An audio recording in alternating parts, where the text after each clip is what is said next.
Hey guys, welcome back to my channel. Oh my god, yes, finally a chatty video. Like, you know, I love these videos a lot and I'm so glad I'm getting to do another one. Let's just say there's so much going on and it's very important to keep a clear head and keep focusing on your future, because we do have a future. We still have a future. So I thought I should come up with another chatty video, not to talk about anything negative or dark, but if you don't know, I just turned 30 last month, a month ago. Exactly a month ago. What's the date today? The 16th. Okay, so like a month and 2 days ago.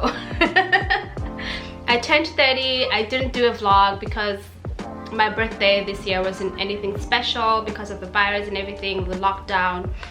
Most countries are locked down. But today I wanted to do or to talk about things that I've learned in my 20s, since I've left my 20s behind. So I wanted to talk about like things I've learned, lessons, and what things are responsible for the person that I am today. Let's get right into it. I think it's important to kind of understand my background in order to kind of get the points that I'm gonna be putting up there for you guys. So obviously I'm African, but I moved to America in 2010. I was 20, so literally spent the entirety of my 20s in a completely different country, completely different culture. Can you imagine the trauma?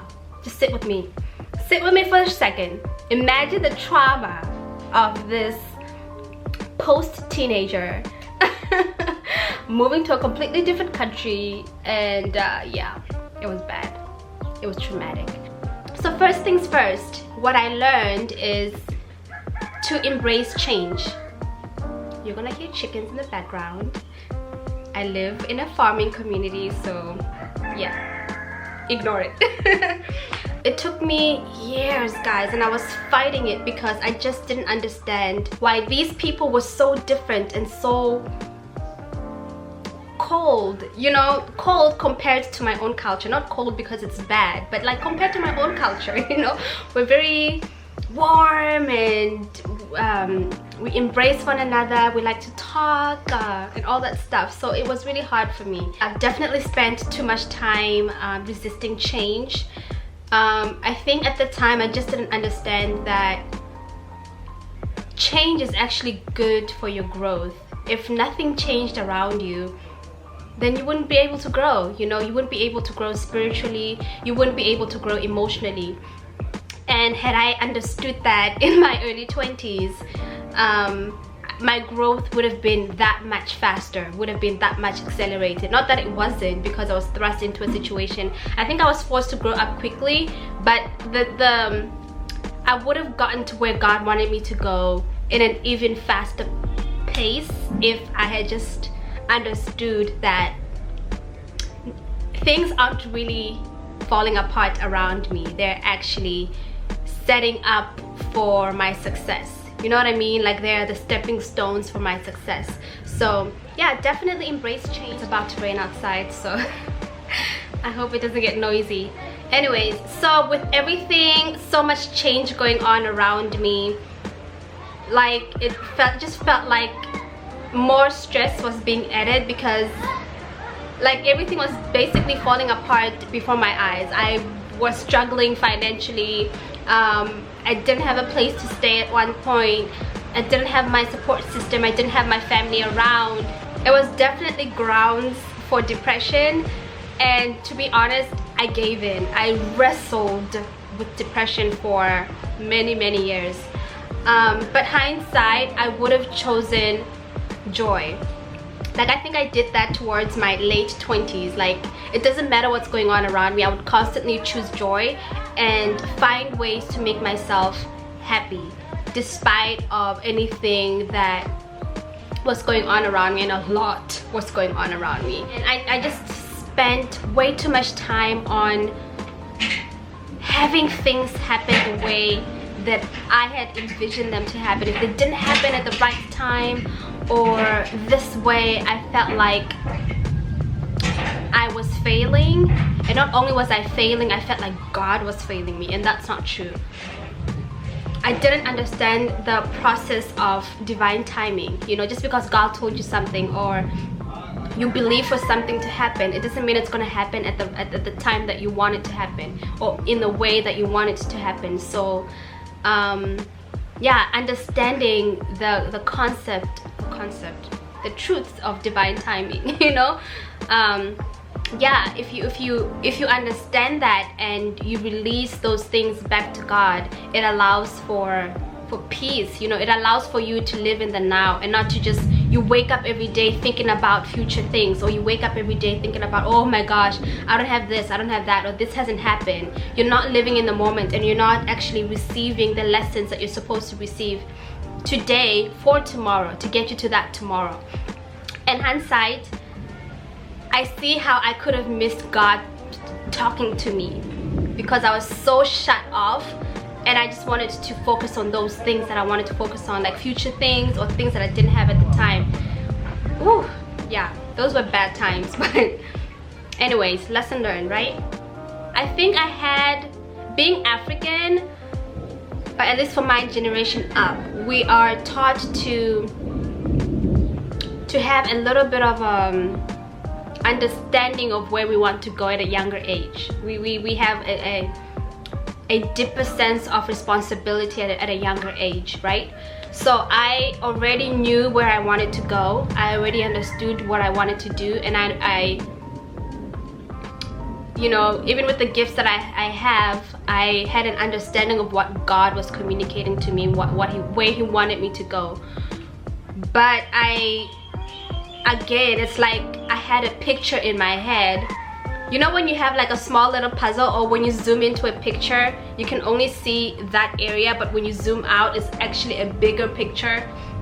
So it's like my view of my purpose was zoomed in. It was not zoomed out. I didn't have like an eagle's view or a bird's eye view on my purpose and where God was taking me. So it's like that time where God was humbling me, nothing was going my way. It allowed me to, as I grew, right, as I developed in my mind, as I grew, and I accepted that I don't quite have the control that I want to have, as I released back to God. It forced me to explore what my purpose really was. You know, I understood, but my understanding was very limited. I saw, but my vision was very limited. I saw in part, right, as the Bible says. And so it allowed me to explore, like, wow, okay, so it's actually not quite as I envisioned it. It's actually bigger, it's grander. The more alone time that I spent with myself, the more, because I was so far away in a different country and I was finding it hard to make friends, you know, the distractions of friends. Not that you shouldn't have friends, but sometimes we can have people, we can be so codependent on people that they become our crutch. You know, we ignore having to look inside of ourselves. We ignore having to spend time, because it's really uncomfortable to spend time with yourself and look at yourself and having nothing to distract yourself with. So those years forced me to sit down and really learn myself, to really explore what is it really that I wanted to do, and really, God, what does it look like? It certainly doesn't look like the way I want it to be. What does it look like, you know? And the more I released back to God, and the more I sat so comfortably in my skin, sat so comfortably in my peace and quiet, I got to understand what my purpose is. Even now, I'm still understanding it, but like, had I not had that time alone, had I not been forced to sit down and release, I wouldn't have. Just the importance of finding yourself, the importance of falling in love with yourself. That's so important, guys. You cannot, it's very, I cannot stress that enough. You cannot expect for someone else. For those of you who want to end up being married, being in a relationship, you cannot expect someone else to genuinely fall in love with you when you don't even know yourself. Who are they falling in love with if you don't even know yourself, right? Or expect them to fall in love with you when you have not fallen in love with yourself. You get what I'm saying? It'll end up being a situation where you're either uncomfortable with the love, so you end up blocking it away, or a situation where whatever it is that they give you, you receive it. Whether it's trash, whether it's nonsense, you just kind of take whatever it is because you don't know what it is to love you. Not just what love is, your understanding of love, but what it is to love you. Do you understand what I'm saying? Because we all have mixed up ideas of what love is, but really, what is it to love you? What does it look like? What does it feel like? Ooh, dealing with oneself, confronting oneself is the most uncomfortable. You know, it's easy to deal with people, right? It's easy to give to another person, but it's not so easy to give to yourself. It's easy to, especially for empaths, I'm talking about people who are like always givers. It's way too easy to compliment another person, to encourage another person, but not so easy to encourage yourself, right? So I learned to be my own best friend, my own champion. God, like that. Moving me from Africa and taking me to a completely different environment is the best thing God would have ever done to me or for me. The best thing, you know. It gave me time to plan, it gave me time to know myself, it gave me time to be so comfortable in my own skin. Your 20s are a time of self-discovery. That is the most important. It's not time for you to find your life mate. It really isn't. Even though we all think it is, it's not. It's not. And if you do, listen to me, praise God. That's beautiful. I'm not saying people don't fall in love in their 20s and they don't find their life mate in their 20s. But really, your 20s are there for you to discover yourself, to mature, to allow maturity and growth to happen in your life, so that you can know who to take with you along life, who to take with you, who to make space for in your life. That makes sense?